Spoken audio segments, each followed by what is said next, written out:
Hey, and welcome to this new episode today. And I'm very, very excited because we're going to be talking about talent today and how knowing our own talents can help us. And before I introduce my amazing guest today, I want to say please like and subscribe if you get value from, if you've gotten value before, and if you're getting value from this interview as well, because that helps me grow the channel and reach even more amazing people like yourself. But enough about that. Now I want to introduce you to Leo. Leo or Leo, by the way. Whichever. Okay. Well, welcome, whether it's one or the other.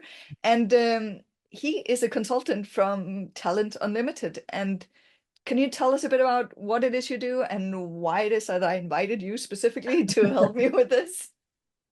Yeah. Thank you for having me, Diana. I've been looking forward to this interview. Um, yeah. So as you said, I'm a consultant from Talent Unlimited, and we work broadly within the talent management space, um, using psychometrics basically across the entire employee life cycle, more or less. So right from employer branding and recruitment down to downsizing and laying people off as well. I come from an academic background, like I suppose many of your listeners. Um, I did my PhD at Aarhus University, writing about mentoring and employer branding as sort of the core themes, and got into I've been in sports my whole life, so I've been in that sort of talent space since as far as I can remember. And yeah, now I'm in sort of the other at the other end. So I got into consultancy after my PhD. I still do a bit of research though. So I'm half academic, well not half, 10%, I suppose, academic, 90% consultant practitioner. Yeah, so broadly speaking, I mean, we work with people across the employee life cycle, and working from a basis of positive and strength psychology, really what we help people do is help them articulate what they bring to the table as unique individuals. What is their value add to the organization, and help basically just help them articulate that, specifically when we talk about recruitment. And that is exactly why I asked you for this interview because I'm certified in the talent test that you provide now, and that is how I met you. And the whole thing about figuring out how to talk about your own talents and how to let the employer know what do I bring to the table. I think that is such an amazing tool. And I remember when I had my feedback with you before taking the certification, we had to have our own or our own talent test, of course. And the feedback I got from you, I was just like, I'm glad to I do that. yeah, I was just like, oh my God, I need to give that give that feeling to other people because it was just such two things. It was feeling like I got to know myself better, and it was getting a new language, like you're saying, like the language to actually speak about how I fit in and how I can contribute to other people and to organizations. And I think that is so valuable. So yeah, I'm really excited. Speaking of fitting India, and I think that's actually a very neat point of departure, um, because when you're job seeking, um, you tend to assume that I have to fit some predefined mold. So I have to fit in some predefined mold. So I have to be whatever to fit in this specific, either the organization or whatever. But that's a bit of a sort of, first it's simplified because fitting in is not a static thing. It's a fitting question more than a fit question, right? So it's a verb. It's something we actively do. And when we start looking at fit, we can actually draw on it's known sort of as the person environment fit literature. And it comes from organizational sciences, and it looks at how do people fit in organizations. Um, And I think this is one way that knowing your own talents can help you going about job seeking, because all jobs will have, well, some basic requirement, right? So if you're in accounting, well, there will be numbers. I'm pretty sure of that. If you're in sales, well, targets, pretty certain there will be targets there. But that's not all of that, right? There's more to it. So when we work with fit, what we work with is a triple fit model. So we have to fit with the job. You need to do, basically, your talents need to fit with what you'll be doing, but you also need to fit with your immediate supervisor. And here, fitting doesn't mean that you are identical with that person. It's not that you should be the same. Of course, you should have some shared assumption about the world, right? About how the world operates. Otherwise, you can't really talk together and you'll end up ripping each other's heads off, which is no good. No. But so you need to sort of have that common core of what we call talents. We'll get back to the specifics about talents later, I assume. But just to sort of map out where we come from. So fitting with your immediate supervisor, it's overlap and differences. It's also, what do I contribute with that my supervisor needs that he or she does not have? So our differences are as important. And being able to articulate that up front is actually quite neat, because it enables you to sort of bring differences to the table as a strength. Now, the third part of the fit mix is what we call culture or team. So you need to be able to blend in to some extent, so you need to overlap to some extent in terms of behavioral norms and so on, and assumptions about the world to fit within the team. But again, you also need to be different. You need to contribute with something different to do that. I think in modern parlance we call that value add, as far as I can tell. We just call it complementary fit, because it's complementary to what is already there. Yeah. So I think start thinking not about, am I a fit? Or at least if you think about fit, think about, how can I blend in both with the job requirements, but also with the culture and the supervisor? And start asking questions when you interview, right? Start asking questions. It's you can ask questions as well. You're not just there to answer. You're there to question as well. That's amazing. And I think this is one of the things that this test is so amazing, because the level of self-knowledge you gain with the test gives you the very, very good groundwork to ask really good questions and to really dive into, oh, is this a manager? What kind of questions can I ask to figure out if I'm actually a fit with this manager? Or what kind of questions can I ask when I call the company to figure out, when I call before applying even, to figure out if there's a match here? And that is so important. Like, because if you're not, I actually usually don't really like the terminology of fitting into that mold, because a lot of the time that means that you will mold yourself to something else that's not you. And that's what I don't want you to do. I want you to find the job where you can slide into whatever it is, and there's room for you to grow into that role. So basically, if you're looking at it from a kind of a mold perspective, then the mold should be too big in the beginning.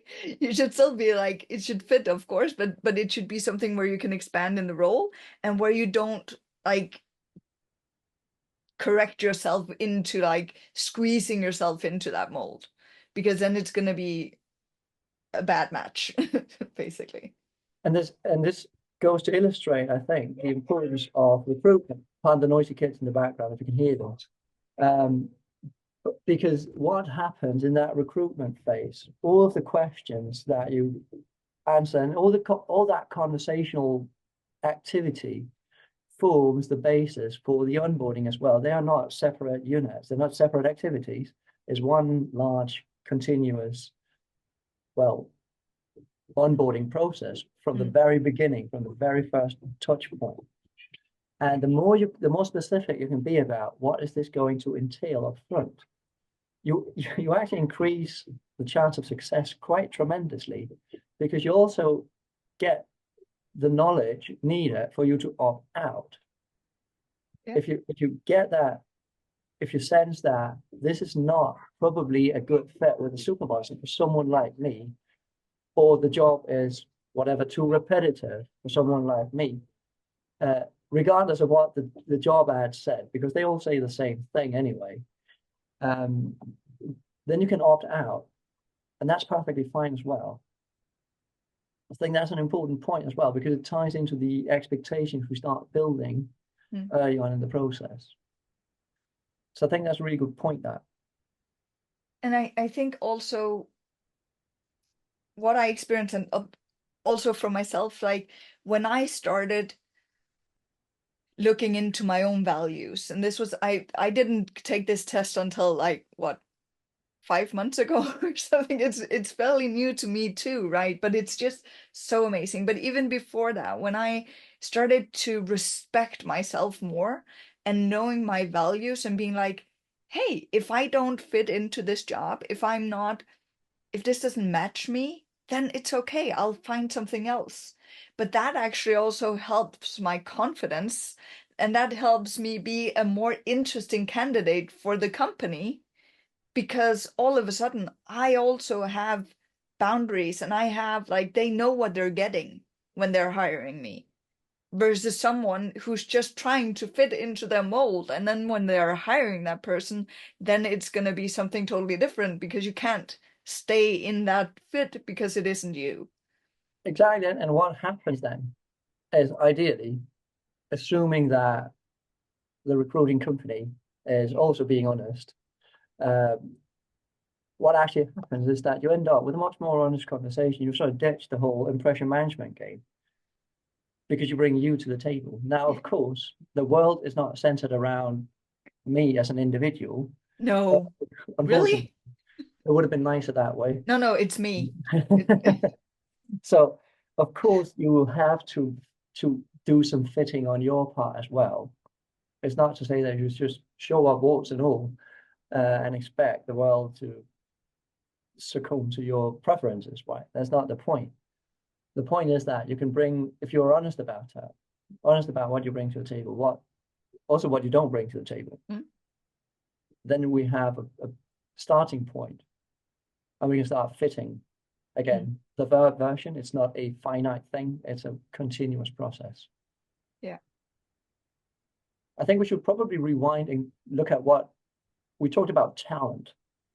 Yeah. Talent is a rather nebulous term. Yeah. So just how do we work with talent? What is talent? Yeah, what is talent? That's a good question, isn't it? Let's start there, maybe. Yeah.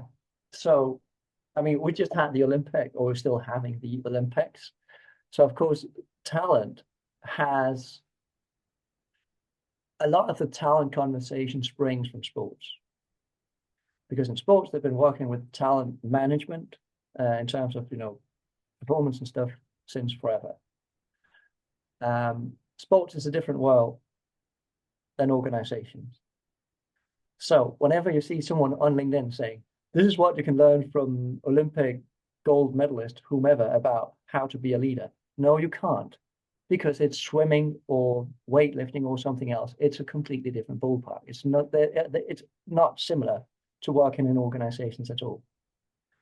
So talent in sports is pretty, or rather simple, right? You have some anthropometrics, so if you're a weightlifter, it's probably not a good idea to be 2 meters 10 tall, because that's a long distance to move a bar.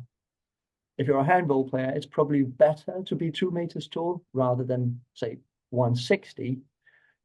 So you have some What's wrong fairly, with 160? it's just not tall enough in handball. On the other hand, you would fit better as opposed to weightlifting then. So in sports, it's a rather concrete question. Now, the world of organizations is much more complex, which is why we need that triple fit model. And we also need to start thinking not about a talent, but about talents. Notice the plural ending there. So working with talents in a plural sense is the point of departure that we sort of work from in Talent Unlimited. So we have a psychometric test which measures these 38, hence the name TT38, which is the test that we use, 38 talents. Now, talents in the plural is quite important because it tells us something about the underlying assumptions when using that term talent. Because if you look at talent management in an organizational setting, it's one of the few concepts in organizational studies or research these days which actually originated in practice. It comes untheorized into the world of academia, basically via a book called The War for Talent, published by a group of McKinsey consultants, right? Okay. And what they bring to the table is it's an utterly elitist view of talent. It's about finding the right talent, singular, assuming that it's one person out there somewhere, and you need to go find that person. Hence the war for talent, because it's a scarce resource, which again sits on a number of assumptions, which is that the whole person is a talent. That whole person and talent is also a finite measure, right? So we have from, as opposed to 0 to 100% talent, and you want the top 10% or whatever, right? Because they'll be the top performers. And it assumes that talent is something that the performance, which is what we are looking for. We're looking for performance, talent being an indicator of performance. That performance sits in the individual, right? So they are top performers regardless of context. If you think about it, these are silly assumptions. Yeah. I mean, you can just look at the research. There's absolutely no research that indicates that performance sits in an individual. The research is quite clear, and a lot of that research has been done by a researcher from Harvard called Boris Groysberg, and he's looked at performance in different contexts. And so in sports and in financial analysts, and there are other studies on heart surgeons and on managers.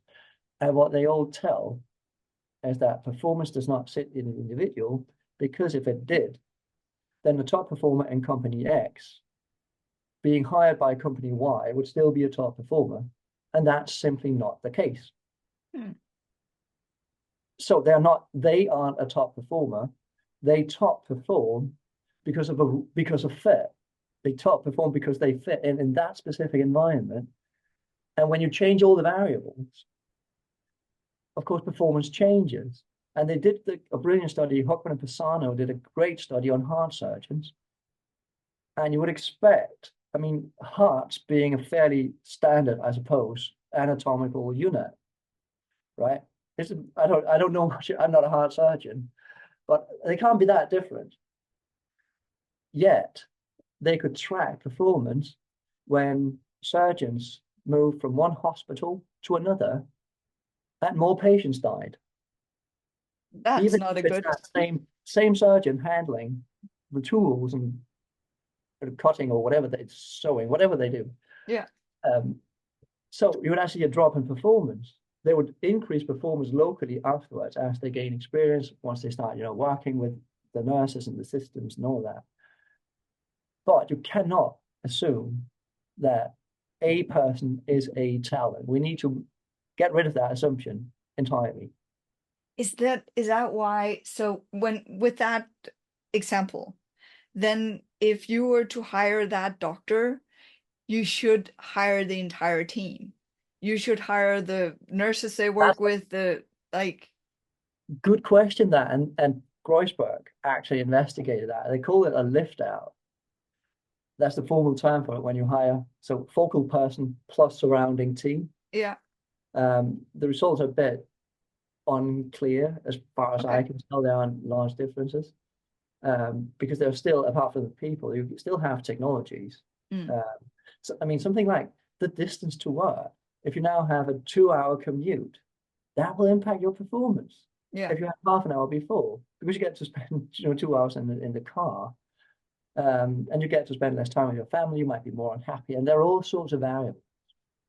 So the point with all that ranting about stupid assumptions about talent is for all job seekers, stop looking at talent as something finite that you need to be. And so you don't need to be a talent because no one practically is. Again, in the world of organizations, in sports, it's a different ballgame. You can definitely talk about talent in sports is a different thing. But in our world, in organizations, get rid of the assumption that you have to be, a talent, superstar, top performer. That's it's not going to take you anywhere. You're actually talking. So the only question I have written down that I wanted it to make sure to remember to ask you is, what is the perfect talent combination? Exactly.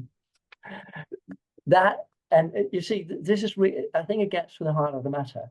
And what's quite uncertainty provoking in job seekers is that if we have that talent as a person assumption, you have a uniform finite standard according to which you can compare yourself. That does not exist. So the perfect talent combination is, well, it depends. It depends on that triple fit model that we spoke about earlier. It depends on whether you bring the talents to the table that allow you to be productive in that specific environment. So there's no perfect talent combination.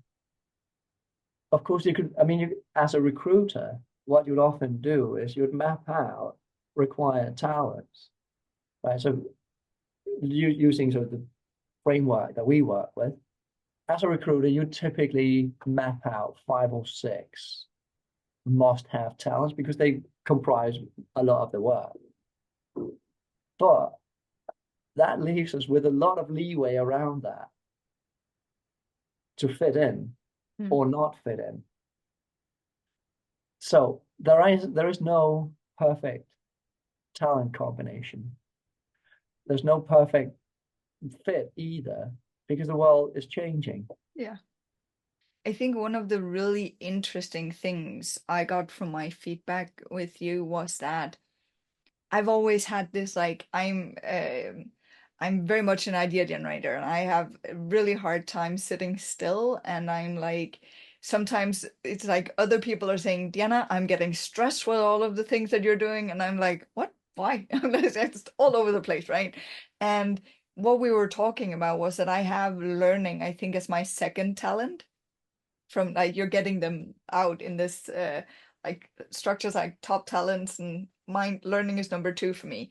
And one of the things that's always been like this norm in society, or always has been, but this thing with like, oh, the way you relax is by sitting your ass on the couch and watching some Netflix, or like knitting or whatever. And I'm like, that doesn't really work for me. And then we had this talk about, well, maybe I actually relax by learning. And I was like, oh shit, you're right. I like to get input, and learning might not be like sitting down and getting to know how to code Python or something. It can also be something that's like still a bit entertaining, but just getting that, like, oh, it's because I have a different talent set or a different talent mix, that I need to start looking at that, and I need to start creating my daily plan based on that. Like, how do I go about my life and my work and my company and stuff like that based on my own talent profile instead of doing it based on what everyone else is saying. I think that's actually a really good example of that, yeah. And also to make it a bit, I suppose, concrete for the listener. So learning drive, or inquiring, as the talent is called, it doesn't really matter what it's called. It's about a desire and a drive towards learning new things. It's quite curious and wants to learn, and it's about learning different knowledge domains. So it's quite broad in terms of interests. So inquiring, if you score high in inquiring as you do, going into that job interview, being able to articulate, I love learning new things. Which is why I'll be particularly engaged in the first half a year, right? Because everything is new, it's all exciting and awesome. I'll also ask a lot of questions, probably, because it's not because I doubt what you're doing, it's simply because I want to know. I'm just genuinely interested in learning things. So that would be one way of sort of framing it. And preparing the person at the other side of the table for what might be coming. Now, it also allows you to ask a question which is really important, which is, what does the knowledge trajectory in this role look like? Because one thing then will demotivate that inquiring talent really quickly is a dead-end knowledge trajectory or a no trajectory for knowledge. So and you want to map that, you want to get that sorted early on. I'm laughing here because I'm just like realizing why I am like 12, 14 months into a job. I'm like, okay, now I need to find something else to do, because if that is not happening for me, I get so bored, right? It's like, so when you look at my CV, it's like, it's not that I don't like want to be in a place, or it's not that I don't, but it's just the positions I've had in the past have been somewhere it's like, now it's just day-to-day work. It's just the same over and over and over again. And I'm like, Jesus Christ, I'm bored. Yeah. So yeah, And that makes sense. and especially, I mean, inquiring it's a talent that has, I mean, some difficulties in corporate world, because you don't really know what the benefit is. You don't know what the benefit of curiosity is until it turns out to be relevant. So you know what the cost is, your time, Mm. but you don't really know what you get. So from a sort of return on investment calculus point of view, if you know the cost, but you're uncertain about the return, well, you tend to deprioritize that. But it would be demotivating if there's no learning opportunities. Mm. That's And good to know. Like also to be able to say, I think to at a job interview and say, well, I have this, like, and like you're saying, what's the learning trajectory here and how can we do this? And just what is it, so I would be okay with the day-to-day, like I'm gonna say boring tasks if I had the opportunity to learn, say, on the side. So just so that I can develop myself as well. So asking those questions, not in a hey, I think I'm gonna get bored way, right? But being like you're saying, being asking the right questions, I think is really important. Um, I had a question here that I totally forgot now. well, if you stay with that inquiring side now, so before we sort of dive into it even further, what we're doing now is we're picking 1 out of 38 talents and unpacking all the information there. And you can do that for all of your top talents. Your top talents would be those out of the list that you score the highest on. This is a really simple sort of way of looking at it. So if you go with inquiring, it also ties into what does progression look like, right? Because what we tend to do if we are smart recruiters, we don't just hire for a job, we hire for a trajectory. So we hire for the future of the organization as well, uncertain as it may be. We can sort of at least carve out, we can imagine where might this be headed. Now, if you're inquiring high, maybe you're researching high as well, so really knowledge driven. Progress doesn't have to be upwards in a hierarchy. Progress could just be get smarter, specialize even more, or broaden your knowledge capacity even more. So that's another thing when you start articulating progress, because you typically get that, those stupid questions in the interview. Where do you see yourself in 3 years from now? Oh God, not here. Well, who knows? I don't know what happens 3 years from now. That's not the right answer, clearly. No. But if you latch it onto your talents, because so progress for me over the course of a 3 year period would entail that I get smarter. I increase the knowledge foundation I sit on. I learn on a daily basis or whatever. Because then you can start having a smart conversation about what progress looks like. That's not tied to, hierarchical levels. But because again, we tend to assume that. We tend to assume that progress, well, then you must advance from this bit to team lead, and then to department lead, and then to whatever. And some people don't really want that. No, there's not room for everyone to do that either. We So can't all advance upwards because there are fewer spaces further up in the hierarchy, at least in a sort of pyramid-shaped organization. So there's not enough room there. So we need to figure out smart ways, and you can help contribute to that conversation as a job seeker. I, for one, I definitely do not want to engage in any type of leadership whatsoever. I don't care about leadership. I don't want to tell people what to do. I just want to be good at what I do. That's what matters for me. And if there are no knowledge challenges, I will get bored. I'll probably waste my time doing them anyway. So you might as well have that conversation early on. If you're looking for a future team lead, well, I'm not your person. Yeah. Pick someone else. And then you're doing not just yourself, but also them a favor. Because exactly. Yeah. And that will, I think that's also another thing that will also give you good network. Because being honest and being like, hey, this is not me, gonna create a more authentic relationship between you and the people interviewing you, which then the next time they have an open position that matches you, they'll be more likely to reach out to you, or if they see someone in their network matching someone with your profile. So that honesty, I think, is really important. And it really matters. It really matters because, smart recruiters, and there are smart recruiters out there. Luckily, there are not smart recruiters as well, but there are smart recruiters out there. And they would know not just that one vacant position that you're applying for, they'll also know the next couple of vacant positions coming up a month from now. So you can actually get a head start if you're a better match over here. And they've saved a lot of resources by you being honest. Yeah. So it's much smarter that way. Really, it is. It is. I keep thinking here also, because another question that we often hear in the interview is, so let's hear about your weaknesses. It might not be articulated that way, but they're going to be asking, like, what do you need to work on, or something like that.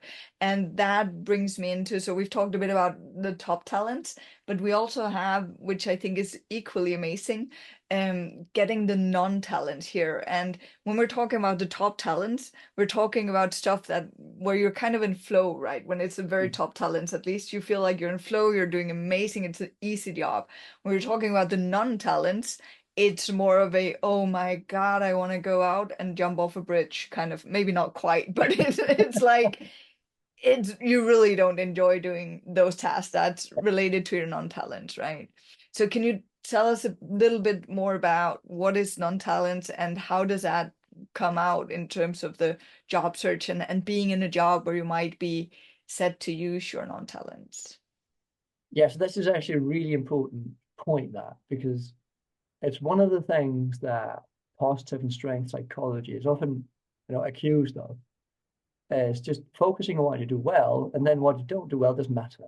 Just sweep it under the carpet and let's hope no one notices. Which is not the point at all. The point is that there will be aspects of any job that you do not enjoy. Yeah. Now, if that's 10% of the job, well, sure, you can live with that. I mean, we have to. No job is a perfect fit anyway. And again, jobs change anyway. So what do we know going into it? So it's not that you shouldn't work on your weaknesses, but it's a matter of just pure logic, really. What you do well is going to be your strongest asset. Now, the more you get to do of what you do well, the more engaged you're going to be. Because working with your talents drive engagement. And engagement drives performance. And you can actually track individual level engagement to business unit performance.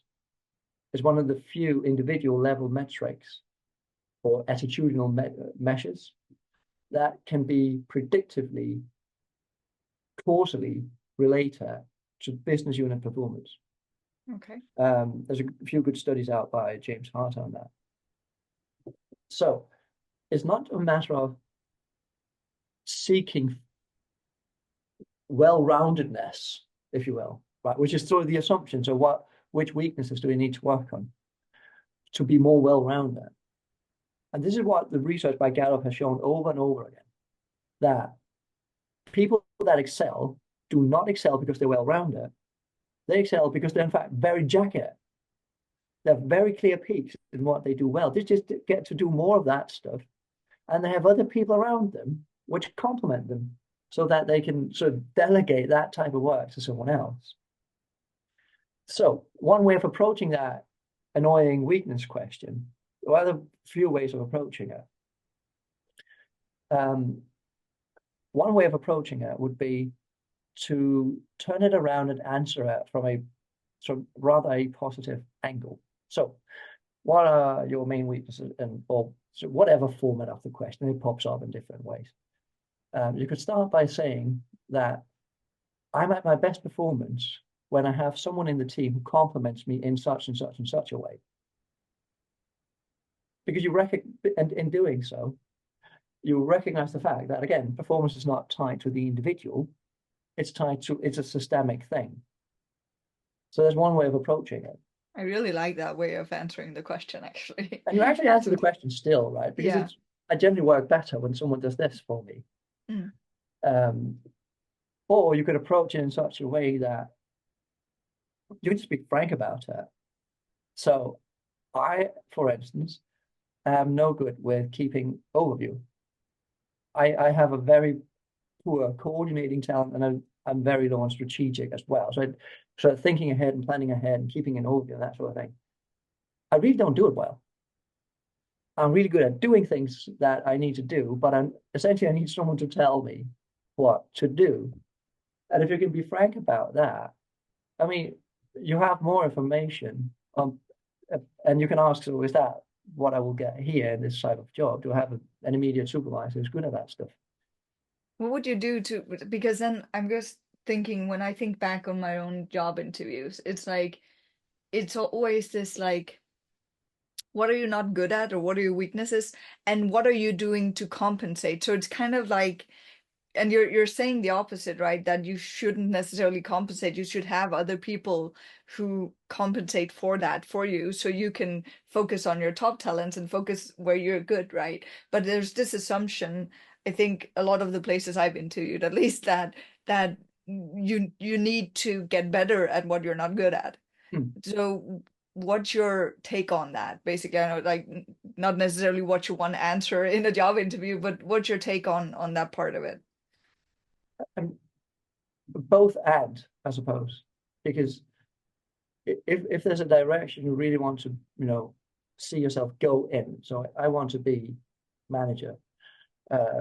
Well, management is complex. There are many facets to management, and you won't be good at all of them. Let's assume you want to be a manager. You're great with people, so have good, say talent-wise, you might be a developer, individualizing how you might be coordinating and strategic. So planning and overview and resource allocation and that bit. But you suck at reporting. And reporting constitutes a large part of what managers do. They have to report to someone above them or a board, right? So what you want to do then is, you can't really go, well, I just don't report. That's no good, because you have to. It's part and parcel of the job. What you could do is, you could start thinking about, how do I structure my work in such a way, or how have I successfully structured my work in such a way that I, with a minimal effort, deliver on par performance on that reporting bit while excelling at the rest of it. So I like, because, and that was just management, right? I mean, you can do that for any given role. There will be facets of the role that don't sit well with you. How do I bring that up to par to acceptable? Either delegating, which is sometimes possible, sometimes not, or systems, right? So I tend to be, unstructured. Well, spend half an hour on a daily basis, right from the very early morning, laying out a plan for the day. I mean, that's doable. Most intelligent people could sort of structure, assuming that you have a structurable work day to begin with, could know what do I need to do today. If you start working with systems, if you have a poor overview, well, rely more on project management systems, right? So figure out how to work around those weaknesses, bringing them up to par, knowing that where you excel is a different domain. That's your top task. Mm. So rather than being good at everything, be acceptably mediocre at something, Yeah. and then excel for the rest of it. Yeah. I think it's also maybe a question of figuring out. One of the things that I've noticed is that sometimes you might have a talent that's kind of a non-talent or very low at least, but then you have combinations of other talents that kind of go in, and I've had multiple people like, oh, I thought I was whatever quite, or I did that quite well, but that's a non-talent for me. And then giving them an example of that talent, and they're like, oh yeah, you're right, I don't really, or giving them an example how some of their top talents can kind of cover that. And it's like, oh yeah, that's interesting. And I think the combinations of the talents in different ways is really interesting to work with as well. Absolutely. And you will often be able to take, for instance, reporting and somehow reframe that job and craft that job to fit with something you do well. Mm. And if you do that, well, you mitigate it, a non-talent using a top talent. Essentially, you've not become better at what you're weak at. You've used your sort of strengths, if you will, to mitigate a potential weakness. I think that's a smarter way of working about it, generally speaking, at least. Yeah, I agree. But then again, of course, accepting the fact that some aspects of the job will suck. I mean, that's a fact of life. Before I started my studies, I had someone tell me, like, Diana, no matter what you're going to do, no matter what studies you choose, no matter what job you're going to have, there's always going to be part of it that sucks. And it seems like it's pure logic, right? But it was really one of those moments that for me as well, that it was just a random person, right, that said this to me more or less, and but it's just stuck with me, and it really helped me through a lot in my studies, because it's like, okay, this course really sucks. It's horrible, but everything else is so interesting. So it didn't drag me as much down, and I think that's important. Like, there's always going to be something that sucks. Either you're not good at it, or it's just how things are, and figuring out a strategy to cope with that, whether it is just mentally being like, okay, I know that's a fact and I'm just gonna steer through it, or if it is finding those talents that can help you actually solve that task in a good way that can make it fun or interesting to you. I think that's really, really important. And then there's something as simple as, asking for help. Yeah. It's, it's actually a pretty good idea to ask for help. I mean, I'm if so if bad you're, at that. yeah, most people are. They love helping, but they don't want to ask for help. Yeah. Apparently they don't want to give other people the enjoyment of helping. I like that way of framing it. Oh, actually, that's interesting. Yeah, because I just saw a short video thing about it the other day. It was like, oh, so what do you do when other people are feeling sad? Oh, I help them. I ask questions and like all of these things. And then going over to, so what when you feel sad? Well, then I bottle up and I'm like, Yeah, and it's like, why? It makes no exactly. sense, right? But we do that, right? It's really interesting. I wanna, like, we're almost out of time. So I wanna ask you a few things before we round up. Does it called round up? That's like, never mind. Before we We get to the pillow. end, yeah.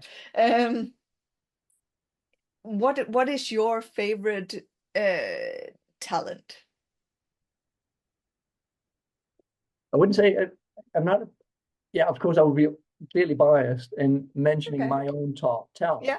Um, so I tend to work better with people that are also analyzing and logical and data-driven and fact-based, because I sort of follow the way they think. Probably what I like the most is tenuous pairs of top talents. Or when I say tenuous, some talents can draw in very different directions. So you can be, now I'm just applying sort of the terminology that we use. So you can be reflective, which is quite contemplative, wanting to grasp every facet of an issue and capable of applying multiple perspectives on any given problem, and sort of weighing back and forth and thinking and thinking and thinking. And combining that with something like initiating, which is really impatient, and let's get moving now. Now. Why haven't we done something yet? So how is it that you are reflectively impatient? Because once you start unpacking that seemingly tenuous pair, you open up for very heterogeneous potential.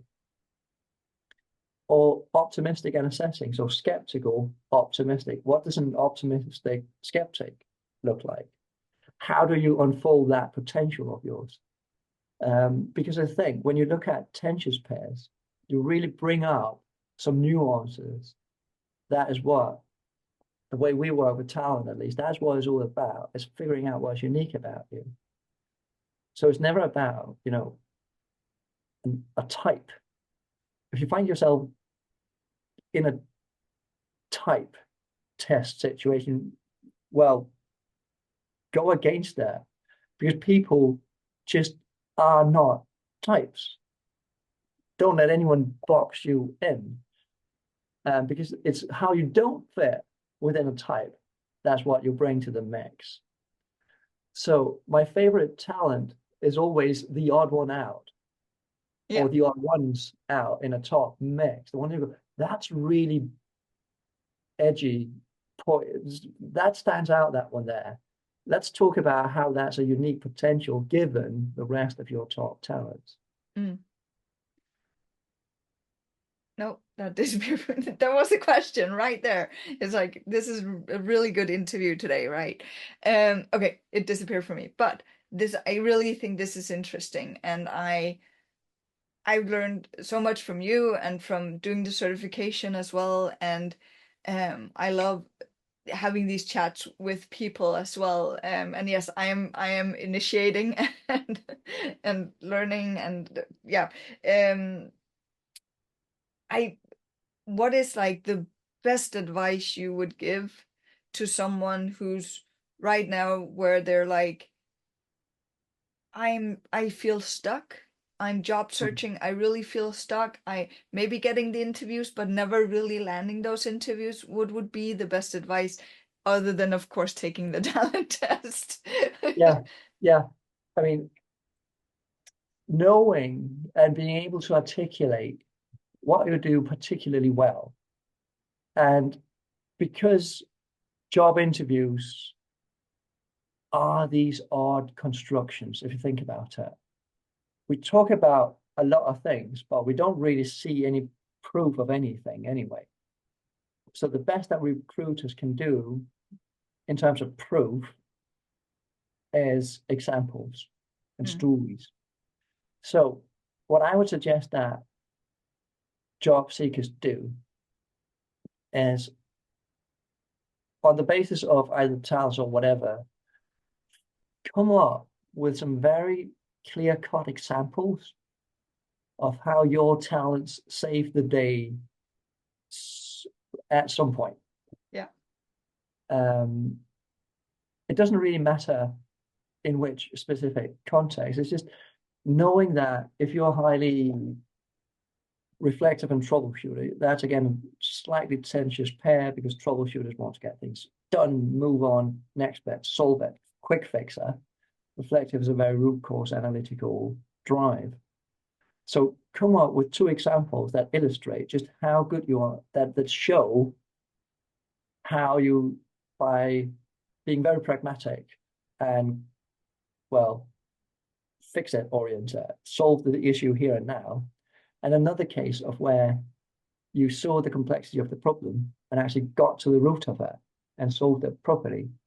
Just to illustrate that you are both. Yeah. You can do both quick fix and root cause analytical complex troubleshooting. So examples and stories. Now, when I say examples and stories, prefer stories because people remember stories. Yeah. We remember feelings. Exactly. Yeah. And because you set a scene and you can, there's a narrative trajectory to it, and so if you're good at, I mean, basic storytelling structures, I mean, you can find good articles Yeah, about I how to take do people that. through like you have a problem, then you do an action, and then there's a result. So you have this storyline of or this framework for telling that story.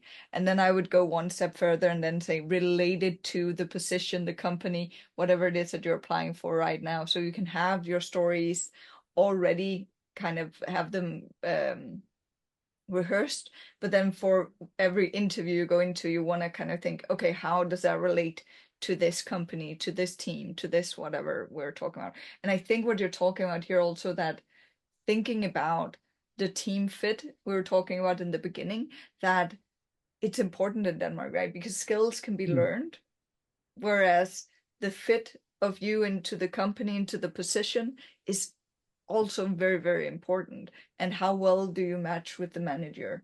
So really thinking about asking those questions that can give you that information, I think is also really important. Absolutely. And speaking of fit and say corporate fit in terms of culture, it really matters a lot less what they say, the stated corporate values are. They're not nearly as important as the sort of values and norms of the 5 or 6 people you get to spend the most time with. Mm. They really matter. Yeah. Corporate values, well, we can live with that. That's whatever, right? So be But sure to ask about the specific team, not yeah. just, well, as stated on the wall, we are a responsible company and we are customer centric or whatever, fluffy term, Yeah. values written on the wall with large stickers. But that's also why in one company you can have one department where everything sucks, and then you can have another department where people are so happy about being there, right? Because it's the Yeah, 5 people, the team that you're interacting with on a daily basis that really matters. So to kind of round that off, I keep like it doesn't matter, but oh wow, now I'm out of focus as well. This is amazing.